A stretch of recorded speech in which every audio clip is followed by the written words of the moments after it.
Welcome to Small World with David. I plan on sharing everything I learned on my travels in this channel. Today I am aboard the stunning Disney Wish, and I'm excited to show you the Disney Cruise Line app.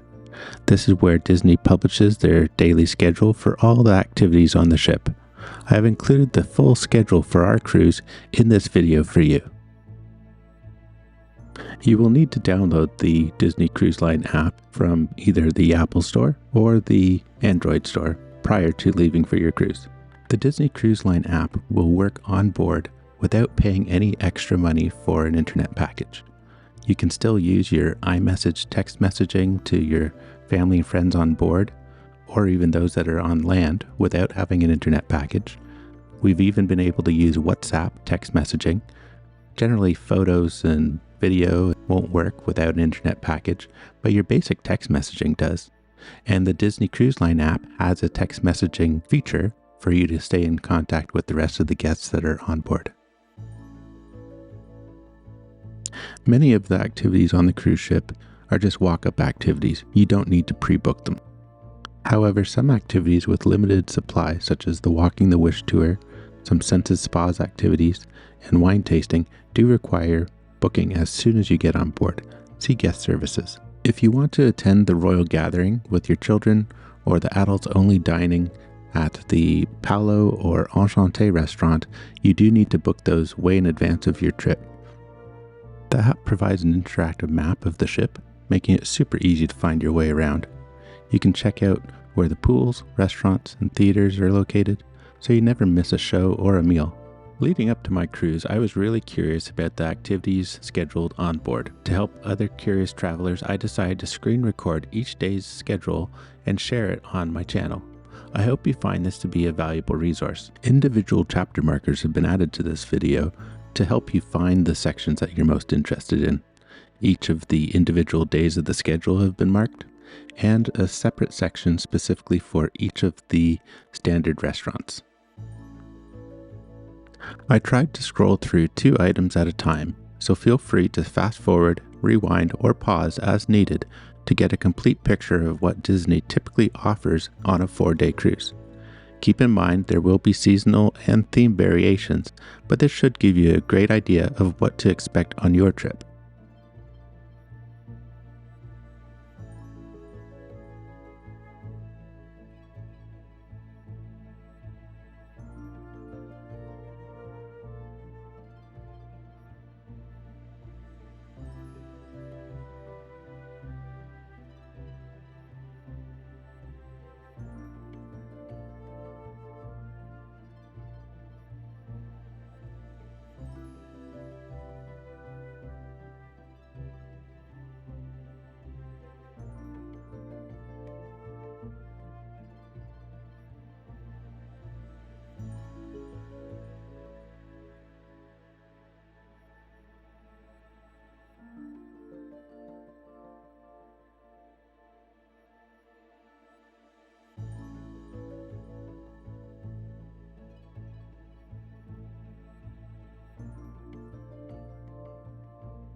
Don't forget to check out the dining menus. On the Disney Wish, you'll rotate through 3 main restaurants, so planning your meals ahead is a smart move, especially if you have picky eaters in your group. You can preview the menu for each night, and remember, you're not just limited to just one item from each category. If you're torn between appetizers or a couple entrees, just ask your server to bring you both. And for dessert, why not order a few to share? It's a great way to sample everything, especially since you might be quite full by the time dessert rolls around. One more dining tip: if you loved one item from the previous evening's dinner at the other restaurant, don't be afraid to ask your server if it would be possible to get it again, even though it isn't on your restaurant's menu. The Disney servers often are able to work some magic.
On the last day of the cruise, you will be asked to return to the same restaurant that you dined at the evening before. There will be a standard menu offered to all the guests in all of the 3 restaurants.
I just wrapped up 2 amazing weeks of resort hopping at Disney World, diving into some incredible hotels and dining experiences. Stay tuned for more tips and highlights from my adventure. In my next video, I'll take you on an in-depth tour of the Disney Wish. We enjoyed a back-to-back cruise that was extended due to Hurricane Milton, giving us a total of 9 nights on the ship. Don't forget to like, subscribe, and hit that notification bell to join me on this magical journey. Until next time, remember, it's a small world, and there's always something new and exciting to discover.